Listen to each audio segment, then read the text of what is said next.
So today we're going to do a Fascial Maneuvers class for kids. I'm Maxine from Younger Rest. Twist and create a torquing sensation over the belly button. Just slowly moving, finding the tension line. Are you comfy? Yes. Okay, now we're going to do the heart-brain coherence.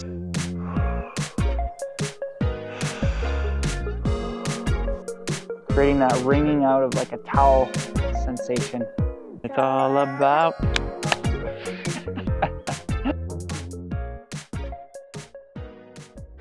Welcome to the self-care practice for the little ones. This class is for parents who want to help their kids. Our goal is to give parents the tools to help their kids through any health issue, from digestion to autoimmune to ADHD, anxiety, or any just general aches and pains. You don't have to wait until your kid has anything going on with them. You can actually do this at any point to help them feel good in their bodies. We recommend to do these classes before bedtime because it will really help them sleep. When you're doing the practice, it doesn't have to be perfect. You can just do the best that you can and play around with it. The more you do it, the more comfortable you'll get with it. You may even notice changes while you're doing the movements on your kids.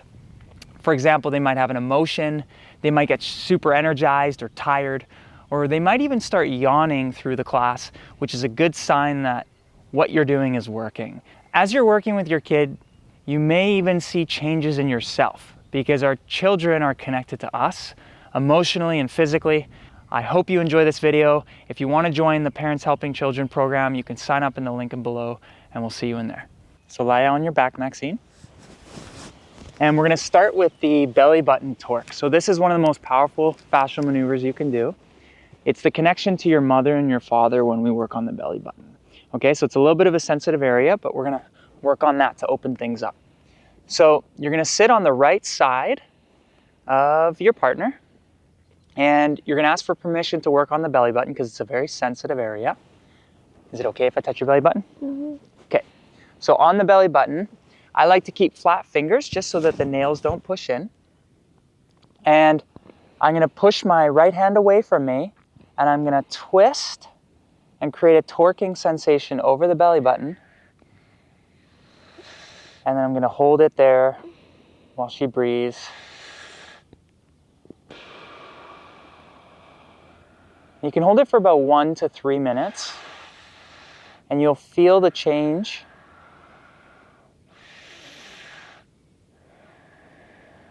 I'm pushing about 2 to 3 centimeters into her stomach too. Now with kids, you don't have to push as hard generally.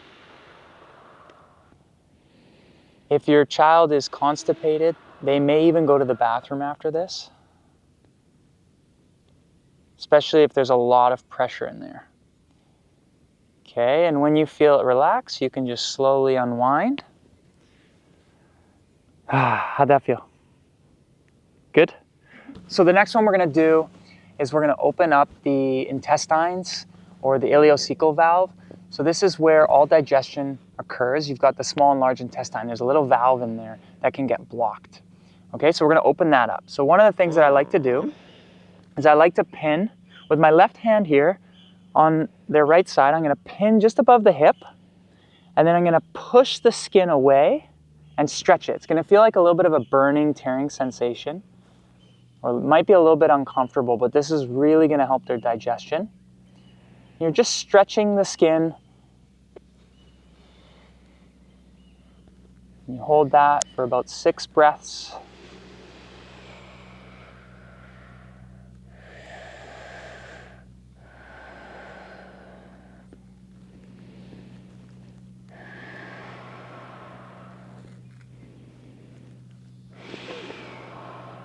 One more deep breath. And then, so now we're going to do the other side. Remember, we've got the intestines here, and they tend to sit a little bit on the pelvic floor.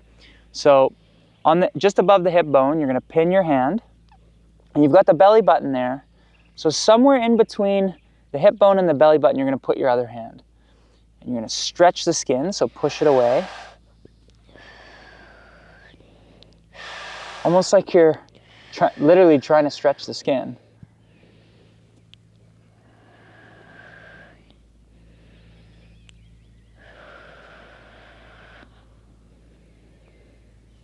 for about 6 breaths. You can also change the angle too, so you might find a different spot. Okay, I found one on Maxine. Can you show me his hands there?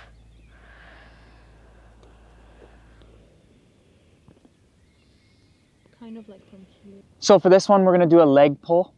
A lot of the time, people will say that they have one leg longer than the other. And you're not actually generally born like that. It's usually because we sit in chairs or there's an imbalance somewhere in the hips where the hips are rotating. So for this one, we're gonna pull the legs. They'll get a little bit taller as well. What you're gonna do is you're gonna come to, let's say, the right leg to start. With your right hand, you're gonna grab underneath the heel and just kind of cup it. Left hand's gonna go over top of the foot, and then you're just gonna pull the leg out. And you know you're pulling hard enough if they're almost sliding towards you. Okay, so it's actually quite a bit of pressure. And just breathe.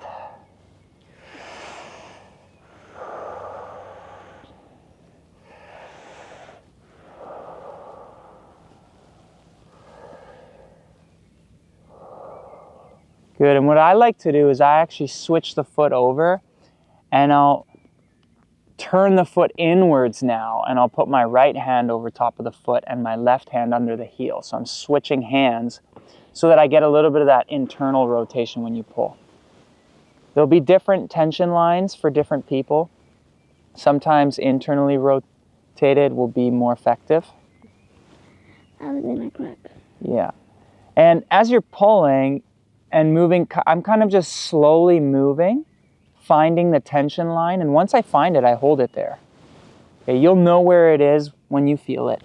Okay, so I'm gonna go to her left leg now, and I'm gonna use my left hand to grab underneath the heel and just cup it. My right hand is gonna go on the top of the foot.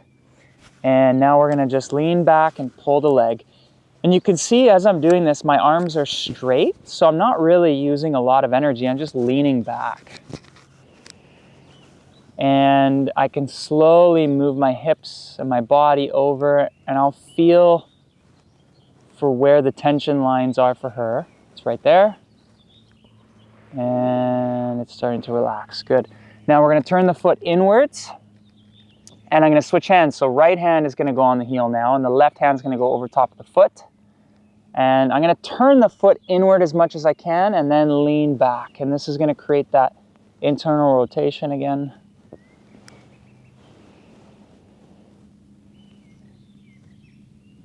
You hold it for about 1 minute, and you'll also feel it change as you do this more often. You'll start to become more aware. Ow. Awesome. That cracked. Yeah, okay. How did that feel? All right, are you comfy? Yes. Okay, let's do a knee torque. So for this one, you're gonna go above the knee and below the knee. And I want you to turn one hand towards you and the other hand away from you. We're gonna go both directions, so it doesn't matter which direction you wanna start with. And you just twist in counter rotation like this and hold it for about 30 seconds. This helps with a lot of knee tension. They'll feel like they can run after doing this one.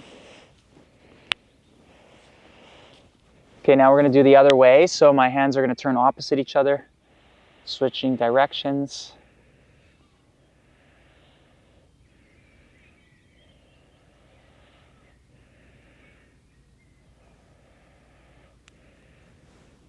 Good. Okay, let's do the other side. Okay, you're going to take one hand, you're going to place it above the knee. The other hand, you're going to place below the knee. You're going to turn one hand one direction and the other hand the other direction and hold it there for about 30 seconds, and then we're going to switch and rotate it the other way. I want you to picture almost like you're wringing out a towel.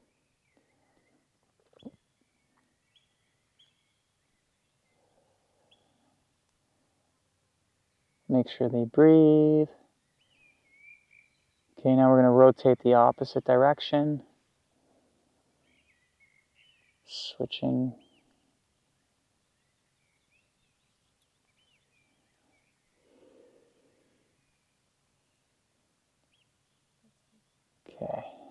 Okay, so now we're gonna pull the arm. What we're gonna do, standing on the side, you're gonna go right up to the armpit and wrap the arm from front to back with both hands. We're gonna turn the skin back, and then you're gonna pull the arm down, and then lift your shoulder up. Like this, yeah. And then I'm just gently pulling the arm down, and then turn your head that way, Maxine, and breathe. What I can do is I can also take the forearm and I can actually twist it opposite. So the upper arm is going backwards and the lower arm is going forwards. Kind of like I'm wringing out that towel again. And she might get a little bit of a tingly arm. That's normal. Okay, shake it off. How's your arm feel? Good? Lighter? Okay. Let's do the other side. Let's even it out. You're gonna wrap the arm from front to back. You're gonna twist the skin as far back as you can. And you're gonna pull the arm down, almost like you're trying to pull the arm off. And then lift your shoulder up high and look away and breathe.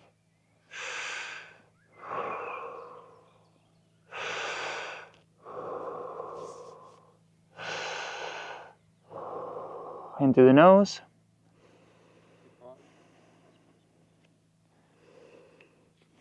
And as you can see, I'm twisting the lower arm forwards and the upper arm backwards, creating that wringing out of like a towel sensation.